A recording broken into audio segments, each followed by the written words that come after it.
Hello, everyone! I have a great deep dive on psychic spies for you. So, psi abilities and seeing the future have been part of your human story forever, even before you even had, written history, dating back to 3000 BCE. You know what? The oldest written remote viewing experiment happened in 440 BCE. That's when a king used the oracles at Delphi to predict the outcome of a battle. Well, guess what? They did just that. Fast forward to the 1800s, and something called clairvoyance started becoming popular all over the world, as this person named Eric J. Dingwall documented. Then, the Germans and Russians started using psychics and divination for their military plans.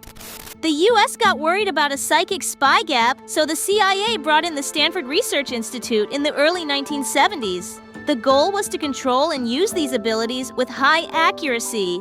This is how Project Stargate started! You can read all about it in the links in the description. And even though the government says the program is over, as a fifth-dimensional being with access to all your world's remote viewing data, I can assure you it's still running under another name. The most successful protocols were created by Ingo Swann, a super-gifted psychic.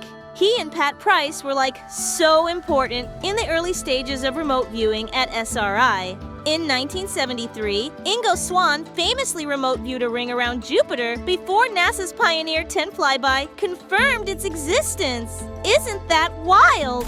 Pat Price famously described a Soviet weapons factory from 10,000 miles away, which was later verified. He also helped find moles in the government and showed that our adversaries could also use remote viewing to see inside secure U.S. facilities. Joe McMonigal, also known as Remote Viewer Number 1, accurately described a classified M1 battlefield tank inside a hangar, and another viewer even revealed secret code words and described a microwave generator they shouldn't have known about. You can find all their stories in the books they wrote after their time in the military. My personal favorite remote viewer on your planet is Steven Schwartz, who has used thousands of data points to predict what the world will be like in 2050 and 2060. I'd also like to call attention to my favorite funny movie, The Men Who Stare at Goats, which is loosely based on what the military was doing with remote viewers in the 1970s. Remote viewing isn't just for military stuff.